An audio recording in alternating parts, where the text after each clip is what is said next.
Macam mana malam pertama dalam kubur tu, Ustaz? Allahu Akbar. Malam pertama dalam kubur adalah malam yang kita tak pernah bayangkan.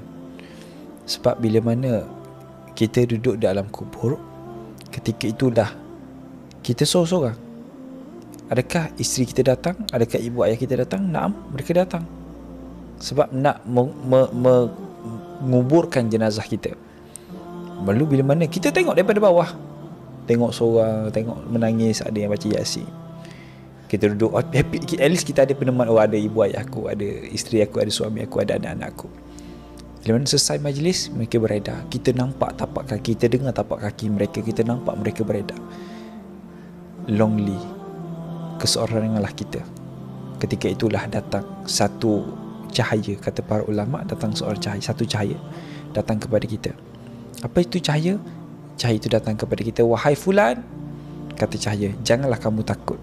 Aku adalah amalan kamu yang kamu buat dulu.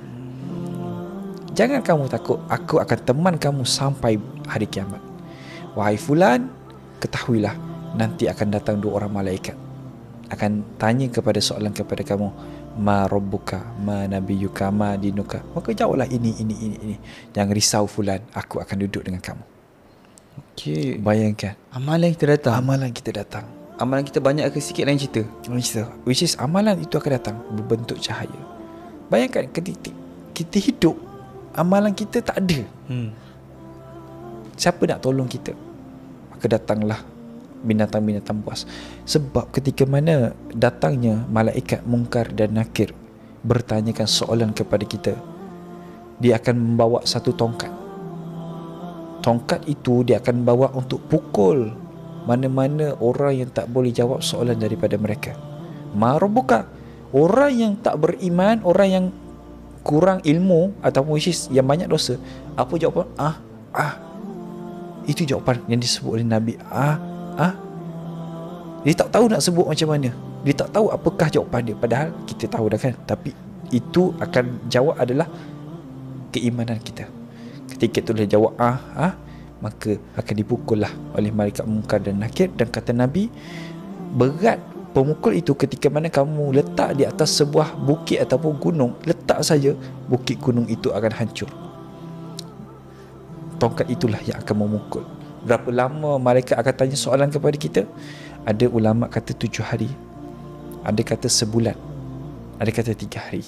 Lepas baru dah tak ada tanya soalan. Kamu terimalah azab kubur. Kamu menikmatilah kehidupan kamu kalau kamu orang beriman. Which is kita akan duduk dengan family kita. Kalau bayangkan kita duduk dengan family kita, semua family beriman. Kalau kita lah pergi umrah kan, pergi travel, mesti kita nak duduk seat dekat-dekat atas flight. Kalau lah ayah kita, ibu kita duduk seat jauh-jauh, tak best kan.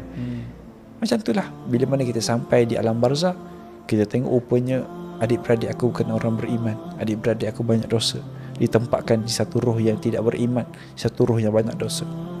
Kalau kita baca Al-Mulk tiap malam, Ustaz, apa jadi? Itu peneman. Dia amalan sebelah, betul Al-Mulk satu lagi. Betul. Itu antara peneman kita bila mana duduk di alam kubur. Dan Al-Mulk ni adalah satu yang Al-Mulk lah paling besar. Tapi lain-lain amalan insya-Allah membantu kita. Sedekah kita, solat kita, dan whatever is sedekah ilmu yang kita sampaikan, insya-Allah. Bayangkan kalaulah Yusuf postkan video ni, nauzubillah, tiba-tiba kita 30 tahun kita meninggal. Lama mana orang tengok video ni, lama berapa banyak yang dapat manfaat daripada video ni, kita di alam kubur kita akan dapat saham. Contoh orang yang share video ni, bila dia mati, selama mana video yang dia share ada di media sosial dia, selama mana orang tengok, selama mana orang dapat manfaat, dia duduk di alam kubur, dia akan dapat pahala yang berteruskan. Ustaz boleh share tak satu je, kan macam-macam berlaku dari si jenis ular lah yang datang dalam kubur semua kan. Ustaz boleh share satu je azab yang memang duduk dekat dengan dalam hati Ustaz, azab dalam kubur ni khas untuk viewer-viewer yang masih tak baca Al-Mulk sebelum tidur, Ustaz? Ular lah. Ular akan membelik dan akan mematuk. Bukan tak baca Al-Mulk, orang yang banyak dosa. Al-Mulk ni adalah satu, ialah peneman kita. Bukan orang tak baca ilmu tu boleh patut ular. Taklah. Sebab kita ada banyak amalan lain. Ada orang tak baca ilmu, ada orang baca surah lain. Tapi itu antara surah yang boleh menyelamatkan kita daripada azab kubur. Yang paling bahaya ular lah.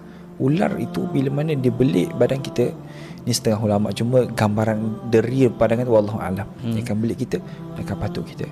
Maka datanglah binatang-binatang yang kita tak tahu daripada mana akan menyakitkan kita.